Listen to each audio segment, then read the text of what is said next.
गरीब साध साध सब नेक हैं, आप अपनी ठोरी। जो सतलोक ले जाएंगे वो साधु कोई और।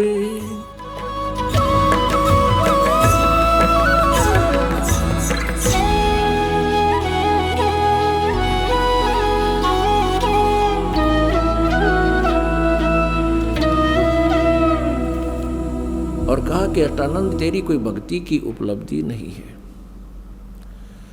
उधर से क्या हुआ कि एक गौरी शंकर और सरस्वती नाम के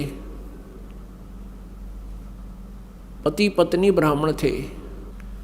भगवान शिव जी के बहुत उपासक थे, कट्टर समर्थक थे, इष्ट रूप में उन्हीं को मानते थे, अन्य किसी देव को वो पूज्य नहीं मानते थे। और निस्वार्थ वो भगवान शिव की कथा सुनाया करते थे, महिमा सुनाया करते थे।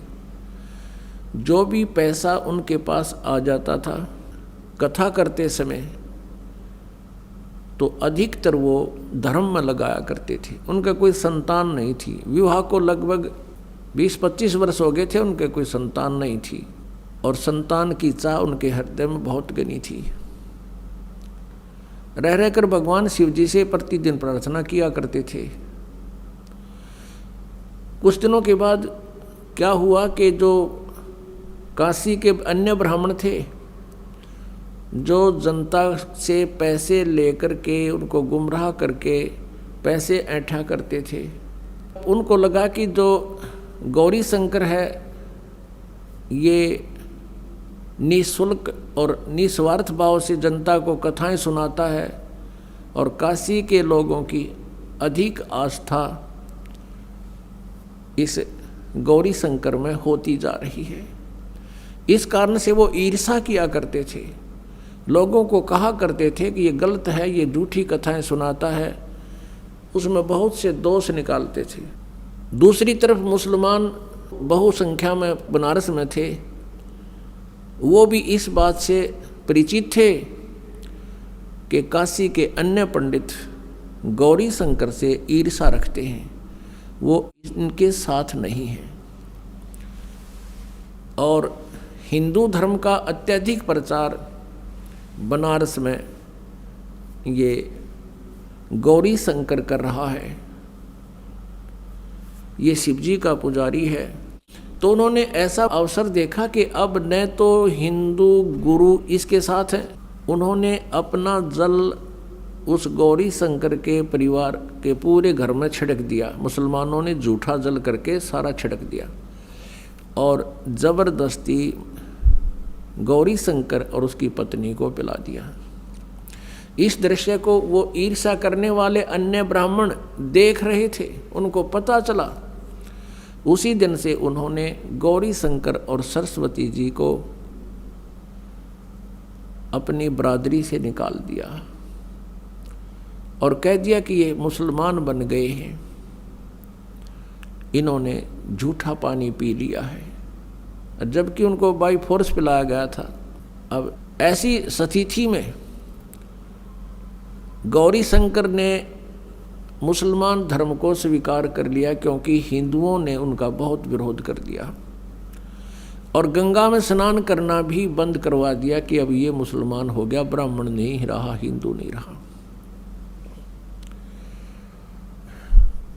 अब गौरी शंकर का नाम बदलकर नीरू रख दिया मुसलमानों ने,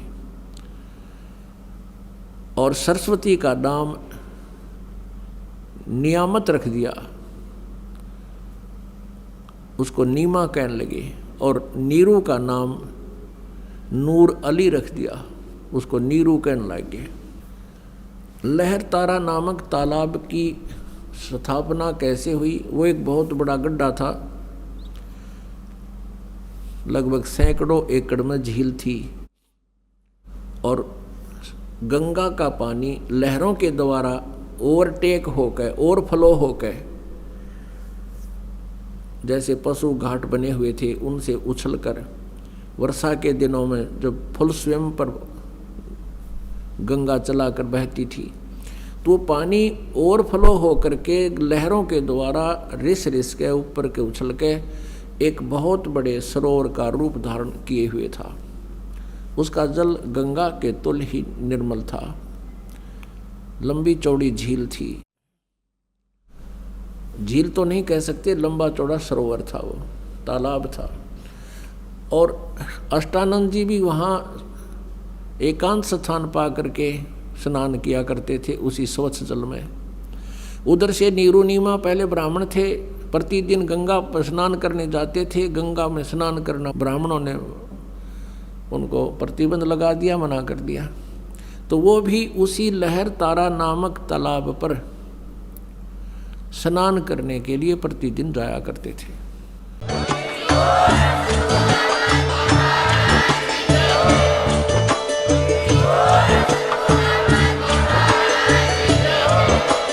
आप सुन रहे थे जगत गुरु तत्वदर्शी संत रामपाल जी महाराज जी के मंगल प्रवचन। अधिक जानकारी के लिए विजिट कीजिए हमारी वेबसाइट www.jagatgururampalji.org। संत रामपाल जी महाराज जी के शुभ आशीर्वाद से पूरे विश्व भर में 500 से भी ज्यादा नाम दीक्षा केंद्र हैं, जिन पर संत रामपाल जी महाराज जी द्वारा ऑनलाइन निशुल्क नाम दीक्षा दी जा रही है। अपने नजदीकी नाम दीक्षा केंद्र का पता करने के लिए संपर्क करें 8222880541।